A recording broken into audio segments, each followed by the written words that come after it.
Ladies and gentlemen, I give you the wonderful cheap fake, they call it, Joe Biden. I would like you to listen to Joe Biden. Thanks to all the members of Congress and Homeland Security Secretary. I'm not sure I'm going to introduce you all the way.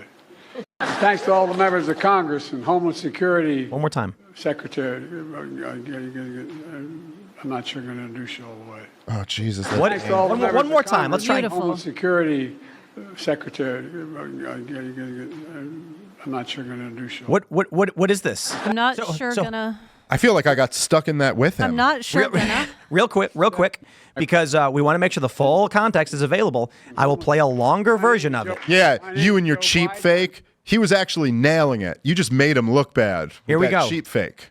Jill Biden's husband. Thanks to all the members of Congress and Homeland Security Secretary. I'm not sure I'm going to introduce you all the way. But all kidding aside, Secretary Mayorkas. Dude, the fact that he goes, but all kidding aside, and that a couple people just uncomfortably chuckle, like they have to pretend that was a joke. Yeah, good one, Joe. So I feel like you can see like very slightly panic blinking from Mayorkas in the corner, like, what do we do? What do we do? And then he just keeps going. It's like he glitched. It was beautiful. Yeah. I hope we get lots and lots more of them. I'm feeling inspired, but maybe not the way So that I'm a little nervous about his the replacement theory we talked about earlier, because I really would like it to stay the way it is, because I'm planning on renewing my attempt to file conservatorship over Biden after the Democratic National Convention. Are you actually going to file conservatorship? 100% yes.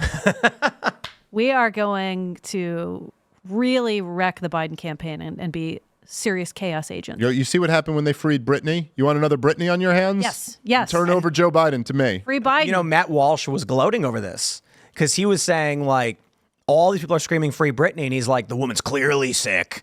And, you know, and then they freed her, and now she is clanking knives. Well, that's one W for Matt on that one, I'll say. I think it's fine, because she was enslaved by her father doing shows, and it was gross. Yeah, look, I think there was a lot of like sketchy stuff going on there, and she clearly doesn't have some great people around her. Yeah. Mm-hmm. However, I do think that and look, I don't know that much about the details of Britney Spears' story, so I'm kind of speaking. You followed it every single detail. No, I really. You're covering up. I don't know much, but on the third day of the hearing, but I will say that I did immediately when I heard about the story, and everyone's like, "Free Britney! This is evil. She's a slave." Essentially, you're like, "Listen, a judge saw something that led this judge to create this conservative shit." I'm just saying there was probably a shrink involved. I don't disagree. Who was like, this chick nuts. is crazy, yeah. and she can't be on her own. So I just tweeted free Biden. Free Biden. There you Free go. Biden. We're doing it. We're getting loser. We're stealing votes from Joe Biden. We're locking him up in a conservatorship. It's going to be the best election season ever. I'm saying free him from his conservatorship. I know. I'm ready for it. Oh, you're already on that? He's not even in it yet? Clanking the knives in front of the camera. This is in a thong for some reason. They all do that. This is the narrative they're giving us right now. NBC News says the deceptive Biden G7 video was quickly debunked. It kept going viral anyway. There was nothing to debunk. Quite literally nothing to debunk. They claimed. We know that he walked over and looked at other troopers and gave him a thumbs up. We know that. He just sort of meandered away right as someone was about to say, "Hey, I'm here to see you," and very awkward looking. I'll break this down. These people, this is the game they play. I always describe it. I hope people remember this. Donald Trump will give a flower to a small child, and then everyone will share the video, and then Snopes and NBC will say, fact check. Did Donald Trump give give a flower to a small child ... on Sunday morning? False. Trump did not give a flower to a child on Sunday morning. They'll write 1,000 words, and at the very bottom will say, well, he did give a flower to a child on Saturday morning. It was not Sunday. Yeah. They add fake context. Let me explain this context here. We know Joe Biden was at this G7 event where paratroopers were landing. All of the world leaders were together, huddled together, watching a guy land.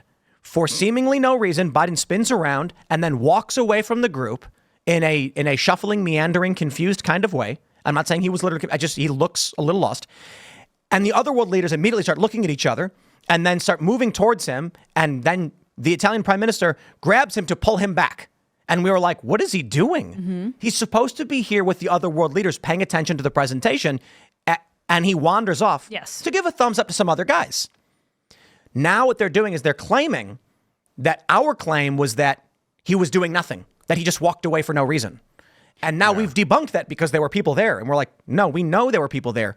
He got distracted like a child and walked away from what the crowd was focused on. He seemingly forgot that they were all supposed to be doing something altogether. Exactly. Dude, I forget what it was that there was the story that I was telling earlier about Hillary Clinton laughing on tape about getting that guy off. There was a Snopes piece that said it was false. Yes. This is years ago. I can't remember exactly how they did it, but they basically just did like what you said, where they change what the claim is. Yep. They go, the claim is Hillary Clinton was laughing at the girl, but she was actually laughing at how ridiculous. And you're like, no, that was never the claim. The point is that she's retelling the story and finds it amusing when you'd think you would be like horrified. You're discussing the torture of a 12-year-old with a smile on your face. Like, so they do this all the time. I will say this is my concern about this cheap fake thing, because at first you kind of look at it and it's the first impulse is almost to like make fun of it. You're like, okay, this is really what you're going to claim. You're going to claim that actual videos are still deep fakes, or you're gonna try to, your propaganda line is what? That right-wingers have made up that Joe Biden's in severe mental decline, that's not something we can all see in front of our face. This is what actually creeps me out about this, though. And I'd say that this is something we know very intimately from what we do. Right now, this exact moment, June of 2024, is actually not very bad censorship-wise compared to where we've been in the last few years. 2020, 2021, even 2022 were much, much worse, where you were worried about what you could say and what you couldn't say. And if you wanted to talk in 2020 about being against the lockdowns or being against the COVID regime or anything like that, you were risking censorship. If you wanted to talk about, say, people who have been injured by a pharmaceutical product in the year 2021, 2022, you were risking a lot more. It's not so bad. We still have to live, obviously, with like the YouTube terms of service or the iTunes or whatever it may be, which, by the way, I know me and you both wish we lived in a world with none of that, but you got to play the game. We can say the election was stolen now. Well, right now you can say that. We're relatively more free in what we can say now. I do think, keep in mind, that there's an election coming up in November. Yes. And that we're going to see a ramp up in this. And so what I think is that things like this are little trial balloons of kind of like feelers of like, oh, by the way, you know what might be grounds for getting you kicked off YouTube? You know what might be grounds for getting you kicked off Instagram or Facebook is if you had a cheap fake, which, by the way, means any video of Joe Biden obviously being in severe mental decline. Been there, done that. There was the video of Nancy Pelosi that was going viral. That it was like her slurring, and then fact checkers were like, "This is not. This is slowed down. It's unfair." So they banned the guy. Yeah. It's like you can't even make memes because the memes are deceptive. Well, this is the thing is that they are, and this is why they were so furious with Elon Musk, is that the powerful people in this country are convinced that they can't win a fair fight. So they're like, what I mean? Like, if we just allow everybody to have their platforms, we're going to be destroyed. I'll give you an example that I would love to give because I love poker so much. Angela, are you familiar with how to play poker? Yes. Okay. So are you guys familiar with angling or angle shooting? A deceptive play that kind of goes outside the norms of the game. Despite it's a game of information and deception, there are people who break the spirit of the game to get an unfair advantage. This is how the Democrats play elections. Republicans know they're playing poker and that they got to have the best information. They got to withhold information. There's opposition research. It's an information game. Democrats are just like, what are the rules? So an example of this is when you're playing Texas Hold'em poker and you get to what's called showdown. It's the end. Everyone shows their cards and whoever has the better hand wins. There's a move that deceptive, dishonorable people do where at a table, if you're all being friendly with each other, when it comes to showdown, sometimes you don't want to show your hand because you don't want to reveal information about how you play. So you'll go, I got an ace. And the other guy will go, nah, I got a pair. And you'll go, okay. And you'll throw your cards in with no one seeing them. And the other guy doesn't show his cards either, but you're like, fine, whatever. Probably a mistake.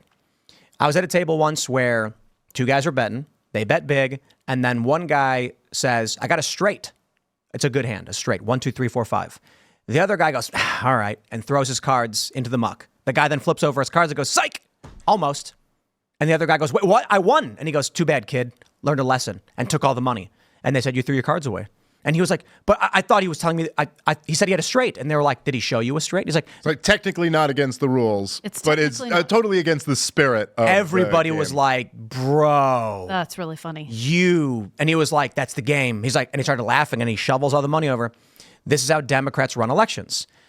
They're making moves behind the scenes that are technically not against the rules. Ballot harvesting in states where it's legal, universal mail-in voting. Sure. And Republicans think that they're playing an honest game where they're trying to convince their opponents. That was 2020. So in 2020, they're like, all the Republicans, myself included, we were like, not as a Republican, but as a Trump voter, because I don't like the Republican Party. We were all like, we clearly won the argument. Donald Trump has done some bad things. We can all recognize these things, but his polling is within the margin of error and the swing for a bias on Democrats.